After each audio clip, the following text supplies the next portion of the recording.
आएगा जय हनुमान जेईई में 2025 सेशन 2 यानी अप्रैल अटेम्प्ट के रजिस्ट्रेशन का सभी स्टूडेंट को बहुत बेसब्री से इंतजार है। अप्रैल अटेम्प्ट के रजिस्ट्रेशन का प्रोसेस आज 31 जनवरी से स्टार्ट होना है, पर अभी तक वेबसाइट पे कोई अपडेशन नहीं है। चलिए बात करते हैं कि आखिर अप्रैल अटेम्प्ट के रजिस्ट्रेशन के टाइम पर हालांकि ऑफिशियल नोटिफिकेशन आएगा, उसमें क्लैरिटी तो आ जाएगी कि क्या क्या आप फॉर्म को कैसे भरना है। कई सारे बच्चे हमारे पास पिछले कुछ दिनों में ऐसे आए थे जिन्होंने जेईई में जनवरी रजिस्ट्रेशन में छोटी छोटी मिस्टेक की हुई है।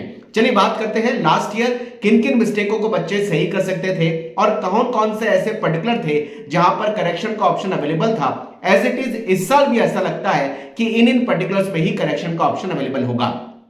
सबसे पहले बात करते हैं वो स्टूडेंट जिन्होंने जेईई में जनवरी का एग्जाम दिया हुआ है, उनको अपने पुराने एप्लीकेशन नंबर 250310 और लॉगिन में बनाए गए पासवर्ड से ही फॉर्म भरना मैंडेटरी है।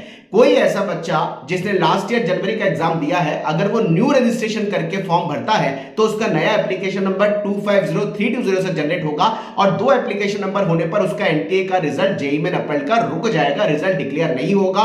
क्योंकि लास्ट ईयर भी ऐसा हो चुका है कि जिन बच्चों ने दो रजिस्ट्रेशन यानी दो एप्लीकेशन नंबर से फॉर्म भरा और बच्चा एक था, उनका रजिस्ट्रेशन करने के बाद जब रिजल्ट रोक लिया गया यानी उनका एनटीए ने रिजल्ट नहीं दिया। तो सारे स्टूडेंट बात को समझिएगा, अगर आप जेईई में जनवरी का एग्जाम दे चुके हैं तो आपको अपने पुराने एप्लीकेशन नंबर और पासवर्ड से ही लॉगिन करके अप्रैल के फॉर्म को भरना है।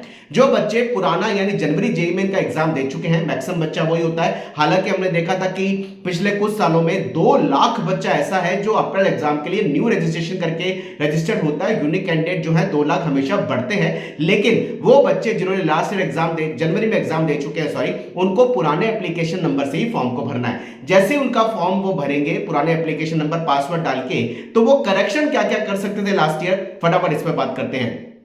कोर्स में स्टूडेंट करेक्शन कर सकते थे, यानी किसी ने पहले बीई बीटेक चूज कर रखा है वो बीआर को ऐड कर सकता है। मीडियम ऑफ क्वेश्चन पेपर किसने पहले हिंदी मीडियम में लिया, इंग्लिश मीडियम में लिया, वो गलती अगर उसने कर दी और उसको चेंज करना है तो वो चेंज कर सकता है। स्टेट ऑफ एलिजिबिलिटी यानी उन्होंने अगर 12th का पासिंग स्टेट, कई सारे बच्चे हमारे पास आए थे जिन्होंने 12th का पासिंग स्टेट गलत भर दिया था, वो चेंज हो सकता है। ध्यान समझिएगा, केवल एग्जामिनेशन सिटी चेंज कर सकते हैं क्योंकि एड्रेस चेंज नहीं हो सकता। तो आपके जो स्टेट आपने सेंटर चूज करने के लिए एड्रेस भरे थे, उन्हीं स्टेट में आपका बाउंडेशन रहेगी। आप उन एड्रेस में लास्ट ईयर तक स्टेट चेंज नहीं हो सकता था, लेकिन सिटी चेंज आप कर सकते थे।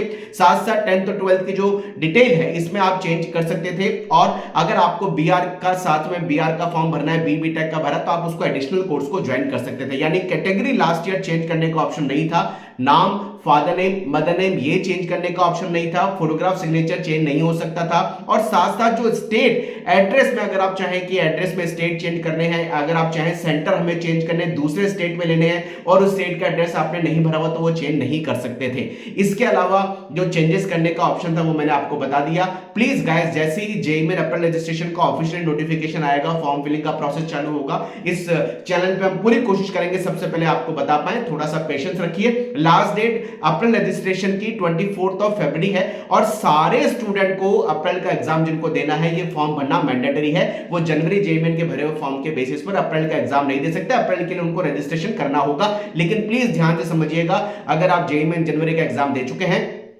तो आपको अपने पुराने एप्लीकेशन नंबर 250310 से ही लॉगिन करके अपने अप्रैल के रजिस्ट्रेशन करना है। और अगर कोई करेक्शन नहीं करना, तो यानी जैसे सिटी चेंज नहीं करनी हो, एग्जाम के सेंटर वही रखने हैं, तो केवल आपको फीस का पेमेंट करना है, बाकी को करेक्शन करने की जरूरत नहीं। बहुत छोटा सा फॉर्म आपके लिए रहेगा क्योंकि पूरा का पूरा डेटा जो है ये जनवरी जेईई में का एज इट इज आपके फॉर्म में आएगा। हाँ, वो बच्चे बहुत कम होंगे हालांकि मेरे इस चैनल पे जिन्होंने जनवरी जेईई में नहीं दिया। तो अगर आपने जनवरी जेईई में नहीं दिया, हालांकि वो बच्चे कम हैं, तो उनको पूरा रजिस्ट्रेशन का प्रोसेस दोबारा करना है। लेकिन जिन्होंने जनवरी जेईई में दे चुके हैं उनको पुराने एप्लीकेशन नंबर और पासवर्ड से फॉर्म को भरना है। वो फॉर्म बहुत छोटा रहेगा।